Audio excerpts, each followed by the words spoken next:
folks, and welcome to another day in the Milky Way. And tonight we got a great show for you with my co-host David Null, Hawkeye Two Feathers. Welcome to the show. Welcome. And thank you again, Mr. Robert. This is show 161. It's hard to believe that we have stuck it out this long and we've been around.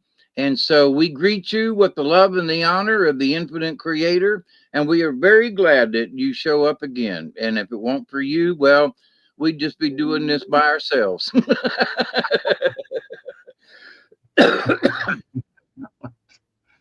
Oh, I know. Anyway, tonight we got a great show for you with continuing on with that book that we've been doing about Herman Lehman.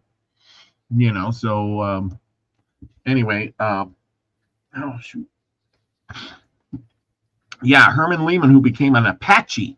And then, as you remember from our last episode, he became a Comanche.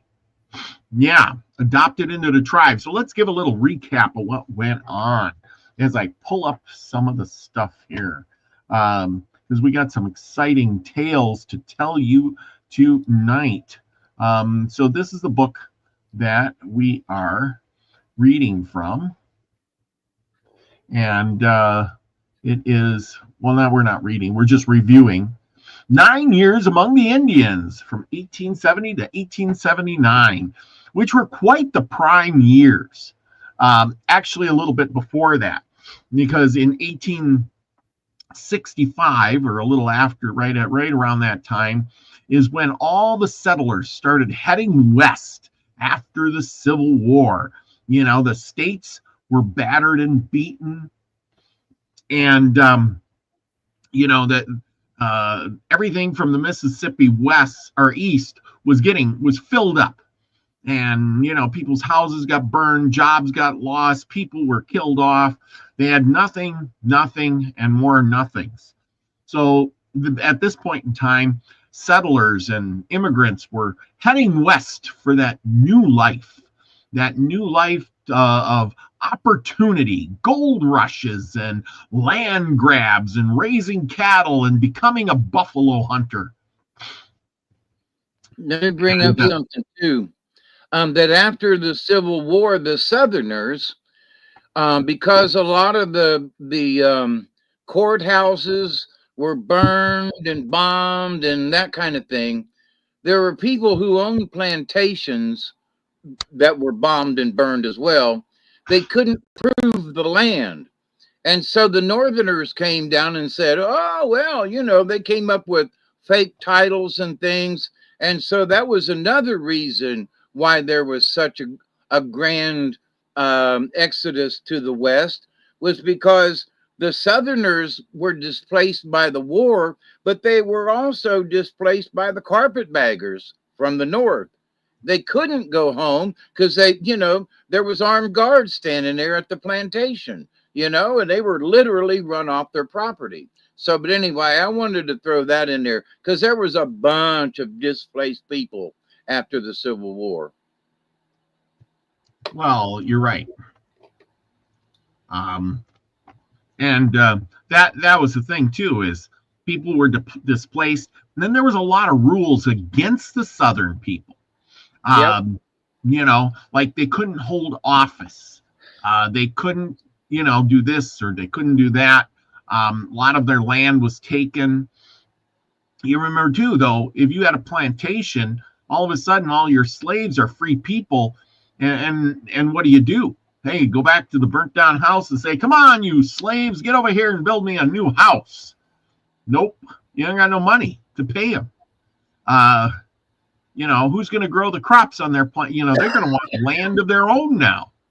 Hey, I'm a free slave. I want some land. I'm going to take it, or, the government's going to give it to me, or, because I'm, hang on. I got a work call. Take over, please. Okay. And so with that said, so they said to the slaves, you can now have, 5 acres and a mule. And folks looked at him and went, "Oh boy, oh boy, oh boy." And they were like, "Well, we gave, you got your freedom, and here's a plow, nothing to pull it with, but here's a plow, and here's 5 acres or whatever." But the thing is, they didn't give anybody any seed. They didn't help those. Here's 5 acres or whatever, but there was nothing to plant it because it had been ravaged by the war.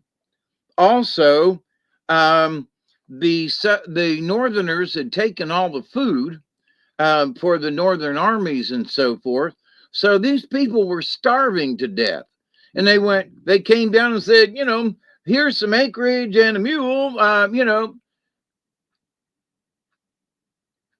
but they still didn't have any food. They still didn't have a place to live because the Northerners had bombed the crap out of them. So, they might have gave them land in their freedom, but they had nothing to feed them or clothe them or house them because the Northerners blew all that up. So, where they were the great emancipators, the Southern folks were they were more pissed than they were before the war started. Yeah. So, but anyway, to wrap my commentary up, all these folks that, the Northerners were these great emancipators and everything, and this and that. The Northerners were very, very, very, one more very, treacherous to the Southern people by all of the things that they enacted and everything. So this idea that Northerners were the good guys and everything, oh no, they were horrible. They were horrible. Yeah. Well, and that's exactly it. So, like I said, their opportunity was to leave there and then go west where there was plenty of, there was wood cutting, the railroad was coming through and being built, plenty of jobs out there. There was, the government was kind of broke. They were looking forward to all this. They were looking forward to people going out west and that stimulates the economy for a boom. People are gold miners. They're going out and getting gold and silver. And, the buffalo industry went crazy. The factories were being built and all this new technology they developed during the wartime was, the Industrial Revolution, basically, because they had the steam engine and trains and rails. They could truck stuff from one end of the country to the other. The buffalo hides were being used as belts, on the machinery and for clothes and for furniture and all kinds of stuff. It was real good, tough material. Unfortunately, millions of buffalo had to pay the price. And then when it ran out, they said, hey, let's think of something new. The buffalo were all gone. Well, why didn't you think about it, before the buffalo were all gone? But I think that was part of the plan of the government, was to exterminate the buffalo because it drove the Indians off their hunting grounds and into the reservations where they could control them by, feeding them cattle and flour and wheat products and all of these things like that. And then the Indians would be, sucking off the tit of the government, put it that way. And it wasn't a good life. We're going to go through reservation life one of these days, but it really stinks, and I feel bad for them because they were put on lands that were considered unusable pretty much. So once in a while they got something decent. It depends, but most of them all got moved to Oklahoma. They got a little chunk of Oklahoma to call their own and put on a reservation. And there they were taught how to be farmers. Their kids were taken to be school children and learn the Catholic religion and learn how to cut their hair and learn the American language and ways and forget about being an Indian. You know, no more being an Indian. It is time to be a white man. Yep. So, No more being a savage. yes. So, exactly. You know, but anyway, yeah. Because the word Indian meant savage and vice versa. If you were Yeah. talking about savages, you must be talking about the Indians. So anyway, Yeah, exactly. Um, you know, but and that's what how they referred to the natives as you know, savages. And so, you know, we just have to take it at that, because I've read so many books about it, and everyone was like, "Oh, they're savages." But as we read on, we're going to find out why they call them savages. I mean, you know, they were at war, and people went out west, you know, to make a new life, and you would be out there making your new life, and the Indians were at war with you. They didn't understand that this wasn't their land anymore. Somebody in Washington had bought it or conquered it, and that their land was now Washington's land, and nobody told them. You know what I mean? I mean, yep, how would you like that? One day somebody shows up at your house and says, "Hey, you know, this is a good spot. I'm going to tear this place down." You're looking at them going, "But I live here." that's right. "Oh, well, we bought this place. And you It's see, our land." even though I paid my property off and I pay taxes every year, but through the process of eminent domain, like up here on the hill, you know, they come in and cut the trees and everything because guess what? Eminent domain has power lines going down my property. Yeah. So because there are power lines, the land on either side of those power lines ain't mine. They can cut whatever they want to underneath them power lines. Yep. And, you know, it's like, but I still pay taxes on that property. But if Yeah. they want to move the power line somewhere else, or they put in another pole up there in a different place, and they blocked my driveway up for, you know, the whole day because they had the pole setting machine sitting on my driveway. But you know, there was nothing I could say because they were doing it. It was eminent domain, even though it was technically on my property. And so, and there is nothing you can do about it. So the government still has an ace in the hole. All right. Yeah. So Yes. if you own property, you don't. You rent Basically, it. you rent it, you lease it, Yep. whatever, and you have limited rights. That's Yep. basically, you can dig holes and you can build a house and do all that stuff. But if they decide that that should be prairie land or back to nature, they'll come in and kick you out and bulldoze your house, and it'll be prairie land again. Yep. And they'll give you a pittance or sometimes for your property, and that's pretty much it. Or a Um, wetland or whatever else they yeah, do, you know, you're too necessary. close to the river. I think that should be for the animals. Get out. Yep. Oh, but And I own this. I've been paying taxes. No, too bad. but now see, um, during Bill Clinton's tenure in the White House, I've been on the Buffalo River a couple of times, and I think it was a good thing he did. But in the state of Arkansas, it's the Buffalo River, and it's so many miles long, and it's a pristine river, and only small tributaries go into it. And so he deemed it a national river. Well, I think Yeah, one of the first. And so a mile on either, or it might be 2 miles from the middle of the river outwards on either side is government land. And so there people lived in that strip of land, you yeah, know, and some of them had been there since the late 1700s. But they did pay them off, and they did say you can live in that on that property and in that house until, you know, until you die. But you know, after you leave, nobody else can come back in and still live in the house. But so they didn't throw them out. They did give them a, you know, an opportunity to buy out and also help them to get another place. But, you know, so you say, well, that doesn't happen. Well, that was in the late 90s. You Yeah. know, the thing with my property happened just a couple of months ago. So, you know, they Yeah. still have, the government can still make laws, rules, and eminent domain your butt. Exactly. So anyway, I'm done. No, you're right on.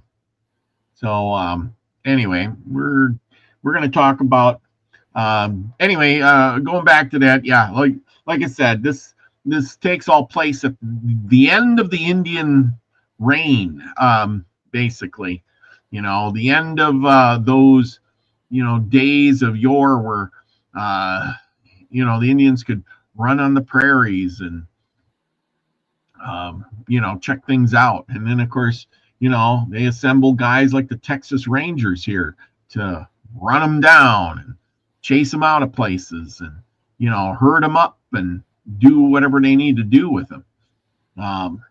Because, you know, and eventually, you know, everybody's civilized and gets put on the reservation and life is good again. And of course, we are going to be talking about this, you know, basically the state of Texas, Oklahoma area, where all the Indian, you know, as you can see, it was barely settled back in the day. And, you know, it's back in the day when they used to call it the Gulf of Mexico too, but now it's the Gulf of America.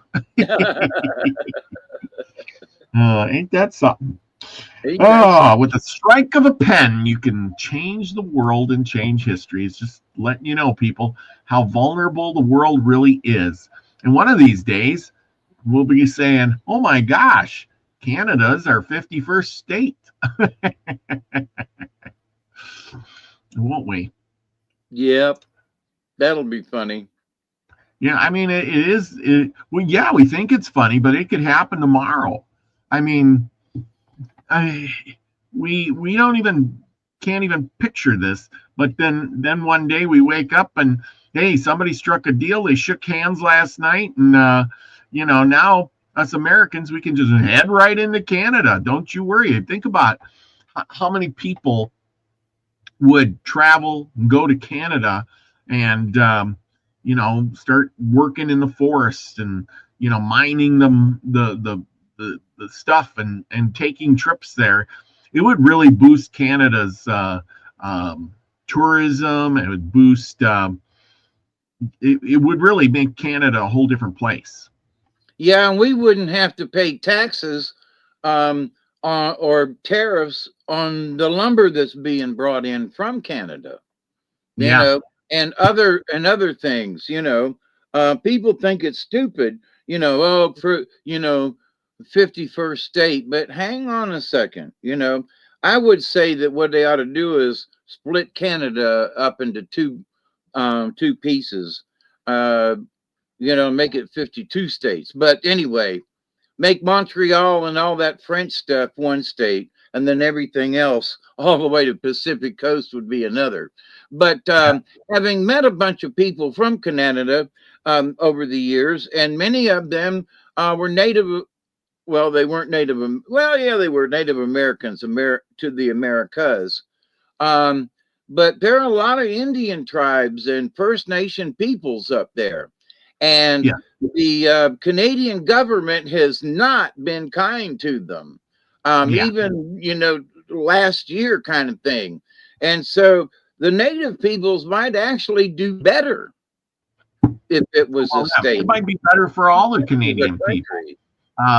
You know, there's not that many people there, but yet they have a huge amount of land to take care of. You know, a lot of that land is undeveloped. The roads are crap.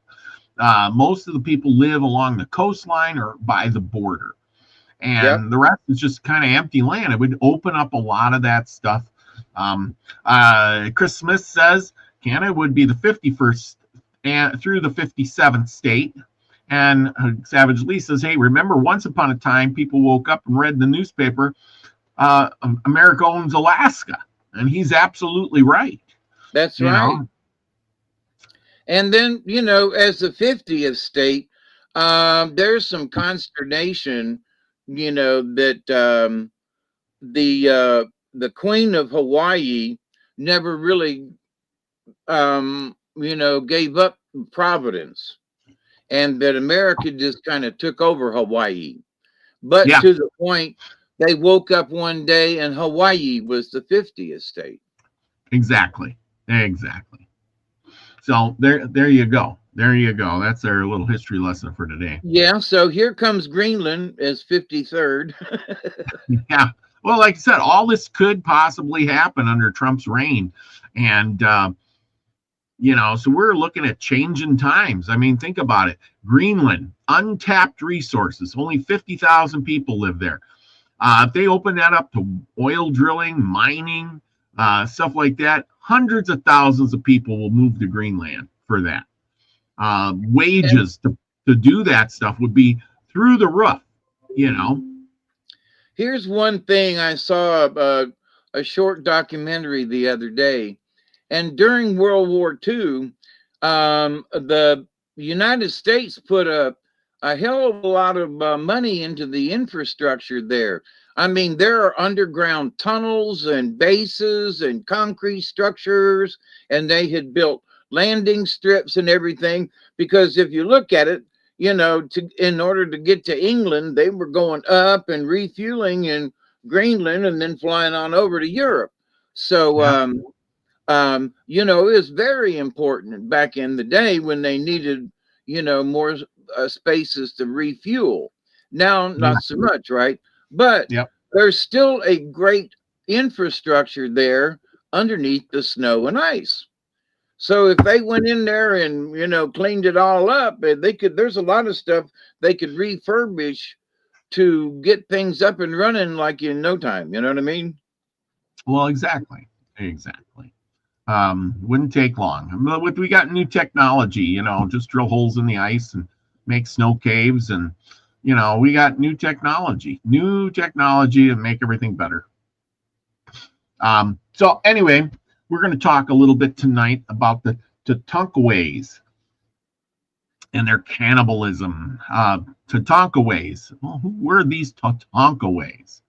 Remember, we ended up where he was in with the Apaches. He left the Apaches after his chief Carnivus got killed, and he was ousted. Lived by himself for about a year. Hunting and stuff and living off the land. It was tough, but he made it. And then he says, taking my life in my hands, I'm going to join up with the Comanches and hopefully they don't kill me. And they didn't. They accepted him in, and he became a Comanche. And they did. They protected him. They did all kinds, he literally became a good Comanche. Eventually, rising through the ranks. And tonight we're going to talk about the Tatonkaways. Okay, go ahead. I'm curious, as you were reading that he says, he was hoping that they'd kill him.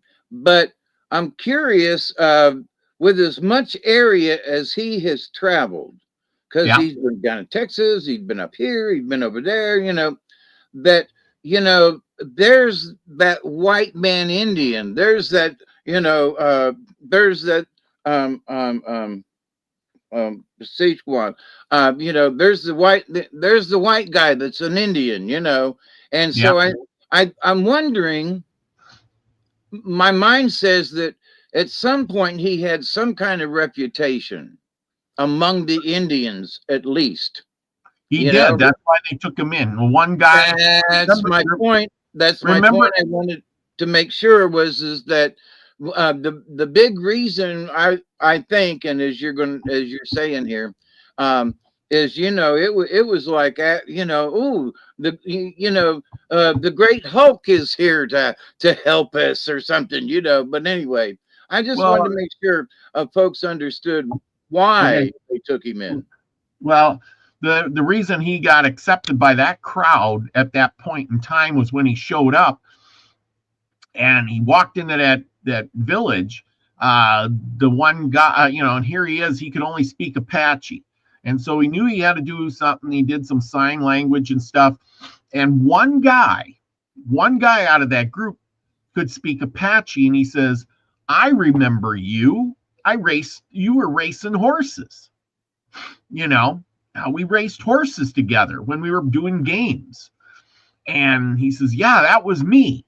And he says, "Oh," and then he talked to him in Apache and, did the translation thing. And then, that was his in right there, because I think it would have been a different reaction if he just would have went in and didn't have that guy there to help him. Because that was a big one, having a translator, somebody that can understand your language, and being able to tell your story. And that guy probably said, "Okay, I'll," and he did actually. The guy that guy took him in, because so he was really happy that guy could understand him, and then that's what gave him the in.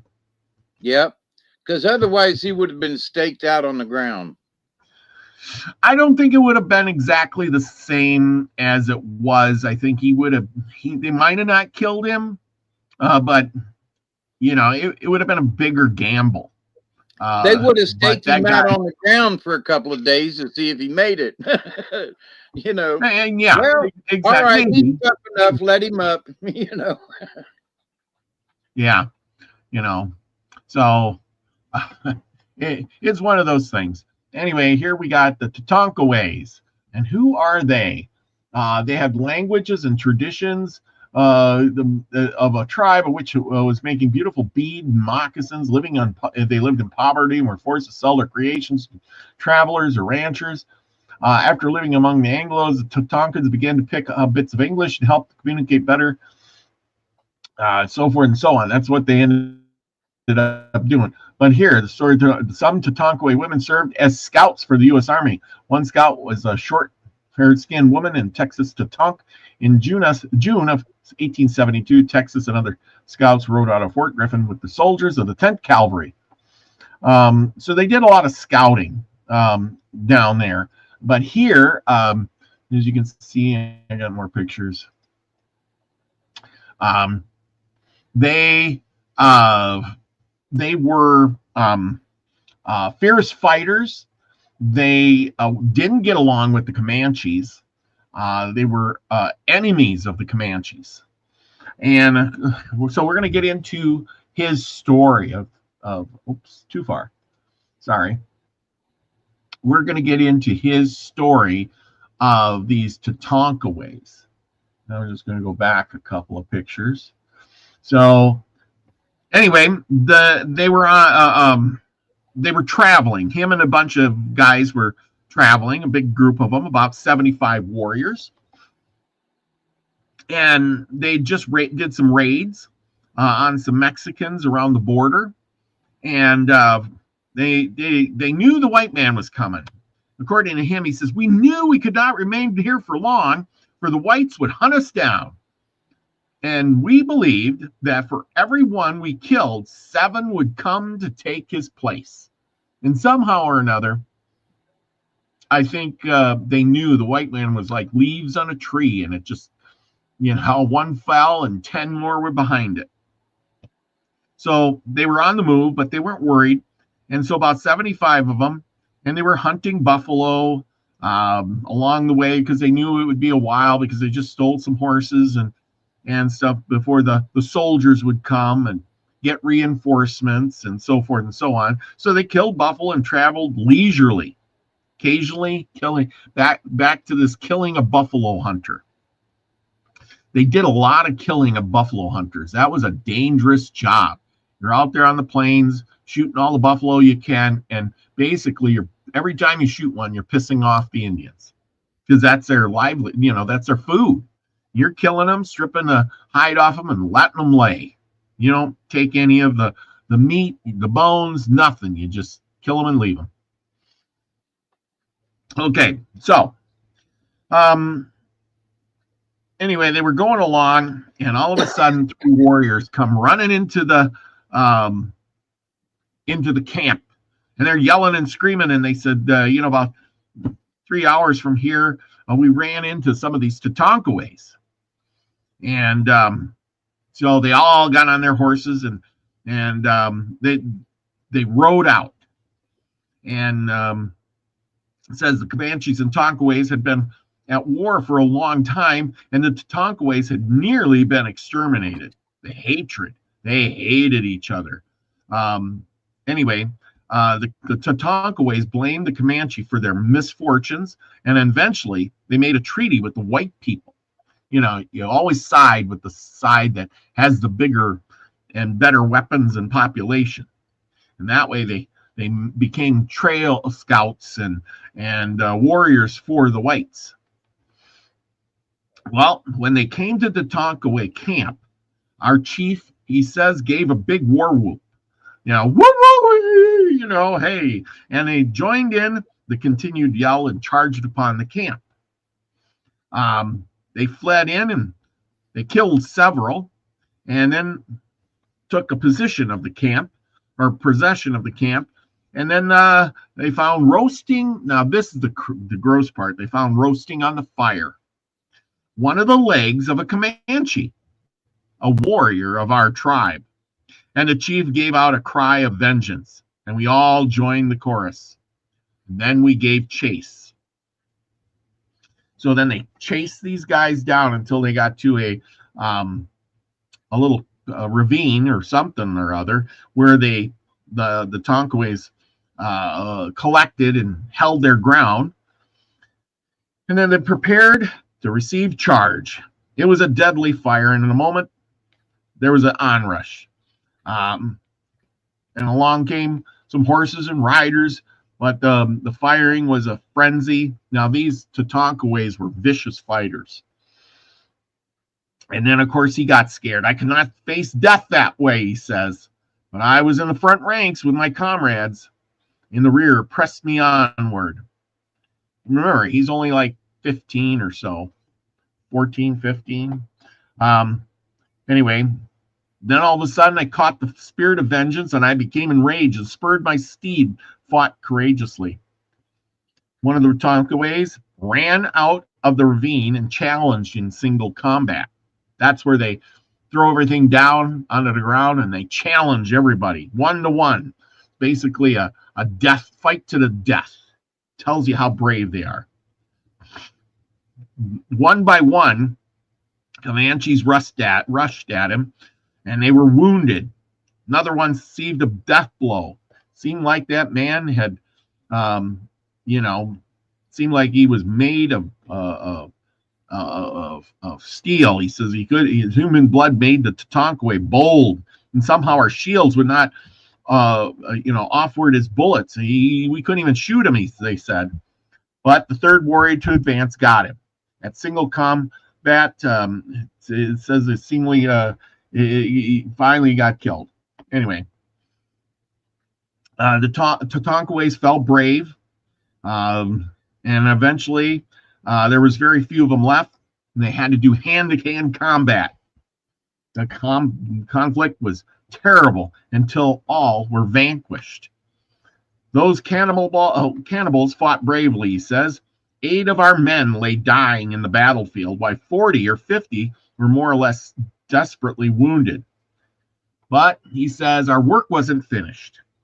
A great many of the dying enemy were gasping for water. When you're dying, you gasp for what you want, water. But we heeded not their pleadings. We scalped them. We amputated their arms, cut off their legs, cut off their tongues, threw their mangled bodies and limbs upon their own campfire, and put more brushwood and piled the living, dying, and dead on top of the fire. They were able to flinch and work as a worm, because they chopped off their arms and legs. This is terrible in a way. Some of the enemy may have escaped, but we never saw any signs. We had 28 scalps, 35 split-eared horses, 30 long-range guns. Now, long-range gun is a buffalo gun. And lots of ammunition as trophies. Wow. So, there you go. They returned home with their wounded and dead. And there was no big celebration because a lot of them got injured. He says it would be 3 months before all our wounded recovered, and we would go on another raid. We drifted north and with another band, and just had run away from Fort Sill. Remember, Fort Sill was where the reservation was. Yep. Lucky's got a good one. He says, ritualistic cannibalism, consuming small portions of slain enemy warriors, is a symbolic act of power, revenge, with the Carcawana tribe of Texas being one of the most fiercely cited examples. Carcawana. Oh, I hope I mispronounced that. Too bad. Anyway, we're going to talk about this guy now. We did a show on him. His name is Quanah Parker. Now, he was a Comanche chief. Anyway, his mother was Cynthia Ann Parker. She was a white girl who was captured at Parker's Fort in 1835 and retaken some 28 years later when the Rangers, of course, under Sewell Ross, had a big fight with the Comanches on the Pecos River. Now, she had this son. I'm sure she had more kids than that, but he's the one that became more famous than all the rest. Quanah became a great man among the Indians. Yes, he did. He was a chief for a long time. And the foremost in bringing about peace between the white people and the Indians. I guess at some point he realized we can't win. We have to give up and be like the white man. But it wasn't for a while, because Quanah was born in about 1845, and he grew up with the tribe. His father's death, he rapidly rose to commanding influence. His band refused to enter the Medicine Lodge Treaty of 1867. Remember, after the war, the Army wanted to make a lot of treaties with the Indians because the white man was headed west, and the government knew it. His father was Petah-Nakona. So if I haven't mentioned that, as you can see, he definitely undertook the white man's ways. In the Medicine Lodge Treaty, by which the Comanche, the Kiowa, Apache, Cheyenne, and Arapaho Indian tribes were assigned to reservations and continued to raid and pillage until 1874. So the Medicine Lodge Treaty didn't do a whole lot except, move them all to Oklahoma, basically. In June of 1874, an attack led by Quanah in person at the head of about 700 Confederate warriors was launched against some buffalo hunters. That was the pillage of the fight of Adobe Walls. I think we did a show on that, where they were trying to battle the buffalo hunters that used Adobe Walls. It wasn't a big place. It was just a adobe structure in the middle of the plains set up by the Spanish years before. And what happened there was that they knew these buffalo hunters were out there, and they said, we're going to go get them. We're going to hunt them down and get rid of them. They're making their home there. And as you say, so he took all these Indian warriors and headed out to this place called Adobe Walls, and they were going to, get rid of these buffalo hunters once and for all. They're killing all our buffalo, blah, blah, blah, blah, blah. The buffalo hunters had these long guns. Remember, after the war, new technologies had set in, and you don't think much of it, but war does create new technology really fast. And the old guns, black powder guns of the day, they shot pretty good, but the powder would get wet. They didn't shoot that far. They were shooting a ball. Now, the new guns were cartridges with rifled barrels, 45, 50 caliber ones.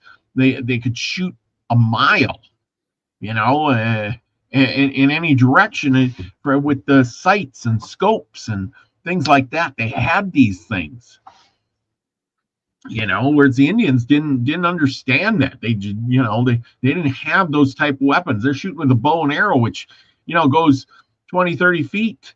And here you got a guy. So here's the story of this. Quan himself was wounded very severely. And of course, here's another story about a Negro with the Comanches, a former soldier who had deserted and came to live with the Indians.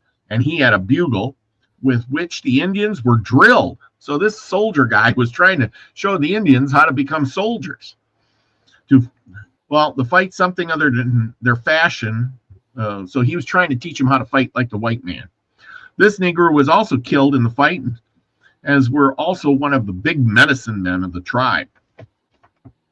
And I don't know if you've ever heard the story where Quanah Parker and the medicine man were standing on the hill far, far away, and one of the buffalo hunters shot, and the medicine man said, they're standing up there watching the adobe walls, and all of a sudden one of them was, the medicine man was shot and killed right in front of them because they could shoot so far. And they thought, we're way out of range. There's no way they can shoot this far. We are so safe. Not happening. They were killed anyway. Yeah, so basically, they at the end of the Civil War, they came with the repeating rifle and cartridges and all that kind of stuff. That's true. But also, with the repeating rifle, they also made the long gun. It was a separate rifle. It was a little longer. It had a very crude sight on it. And if you've ever watched a movie, and one of them was Clint Eastwood was in one of them, and so there's this rail that they pull up like this, and they adjust it. So if you ever see him pull out the rifle that isn't used for regular stuff, and then he puts the sight up, that's what we're talking about. They very prominent back in the old movies. I think they were Henrys. And a good movie you can see like that with the guy doing that is Quigley Down Under, where the guy goes to Australia, and the guy goes out there, you shoot that? And he says, keep running. The guy's running, keep running. And he puts the bucket out there and flips and go boom, it's really cool. Yeah. Yeah. Sharps. So, but anyway, says it's a Sharps rifle. Sharps. Yeah. But so anyway, that's what we're talking about. You might think it is like just a regular rifle. Nuh-uh. These were special guns that shot that far. Just like they have sniper rifles today, they had sniper rifles back then. Savage Lee says, I believe the Buffalo gun would be a 45, 50, or 70 black powder gun. Okay. Lucky says a Native American typically shoot an arrow effectively 50 to 100 yards or 46 to 90 meters. Yes. See, and that's great. But a gun we know packs more punch. 100 yards is nothing. But when you talk those rifles, those buffalo rifles, now you're talking a mile. I mean, I don't even think the Indians could comprehend this, and we're going to see by this. This fight. So listen to my story here. So they surrounded the house and they killed some of the buffalo hunters that couldn't make it to the adobe walls. And then the Indians waited and tried to get in, and they tried to bust down the door. But as soon as the door swung open, the hunters opened fire, and the Indians died, and a lot of them kept trying to charge, but eventually they gave up because there was no way to get them. Well, it said the fight lasted all day, and late in the evening, the Comanches were so badly discerned that they decided to withdraw. So they went away out from the fort. out of gunshot, as they thought, and were holding a council trying to devise some means of rescuing their dead that had been left on the battlefield. Suddenly, without any apparent cause, one of the warriors tumbled over dead. He was examined and found that a ball had gone through his skull. The wind was blowing, and the buffalo hunter's gun was so long range that the report was not even heard, but the effect was quite visible. Now, that guy was a good shot. That decided the Indians, so they left their dead and went away to get out of reach of such deadly weapons. I think that's a lot of what changed things, is because when you can't fight against this, it's like, I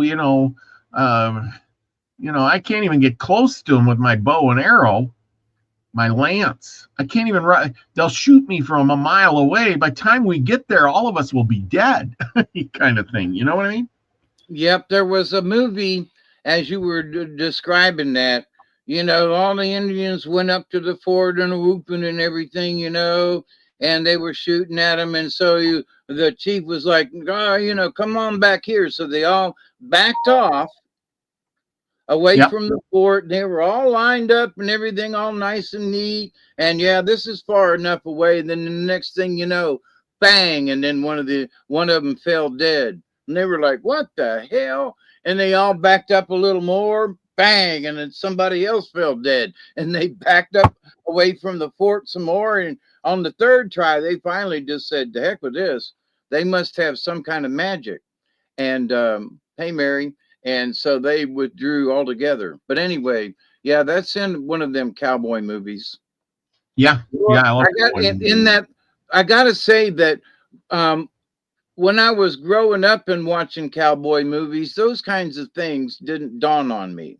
But as an older person and after having learned what I have over the many years about cowboys and Indians and stuff and the Old West, some of those movies were really, really, really accurate. I mean, they were showing the real stuff. Watch one of them old, Hop Along Cassidy or something. And on Tubi, they've got a whole series about the Texas Rangers. And, they're 30-minute segments and you can, but it was made, in the 30s and 40s when they made those short films. And so it's like they were just 20 years out from having actually rode on the range on a horse. So they did. That is so true. They would the old movies in the beginnings of the old movies, they would actually hire these people to come out to help authenticate the movie, believe it or not. They would. And write some of the scripts.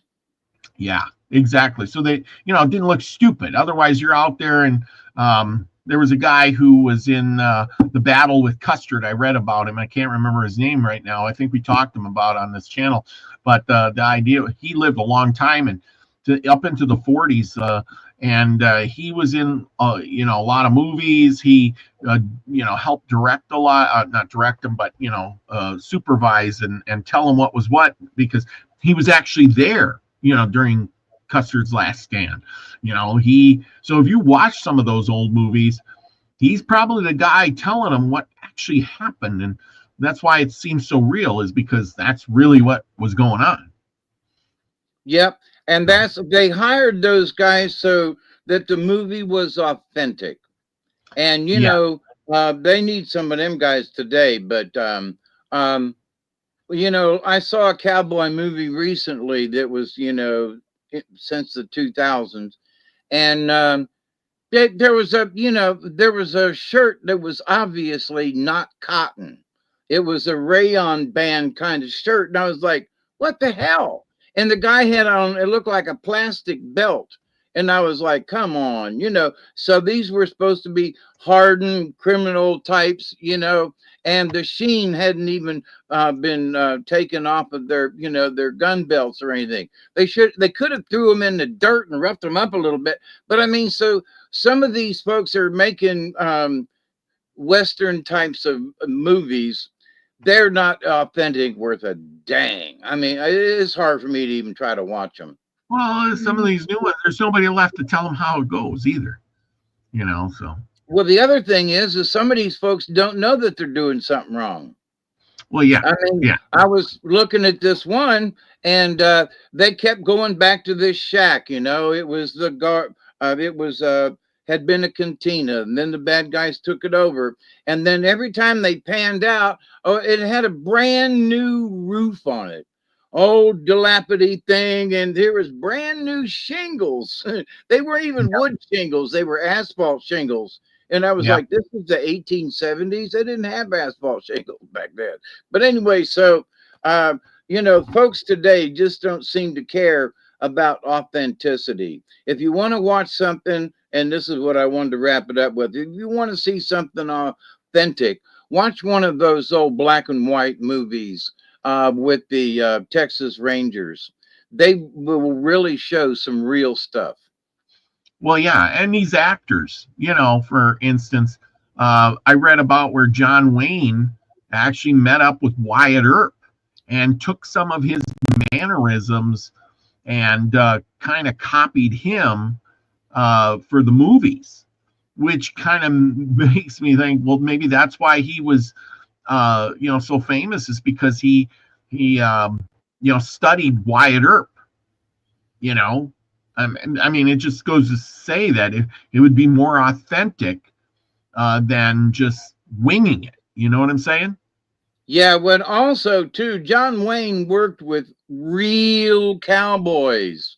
Well, yeah, but in his early days. I mean, he was, making movies in the 20s.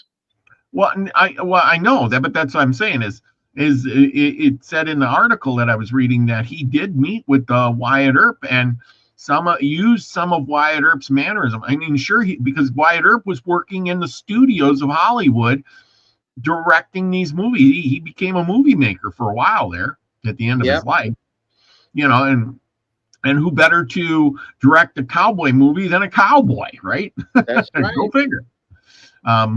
Anyway, we're moving on. So anyway, they're still raiding, and that was the thing to do. They were raiding. They were going through places, stealing lots and lots of horses, because that's what they like to do best, steal horses. Plains Indians need horses. If you're wondering what the picture is here, this is Quanah Parker and his 3 wives. Remember, they were not monogamous. They also had children. So there's some of his children.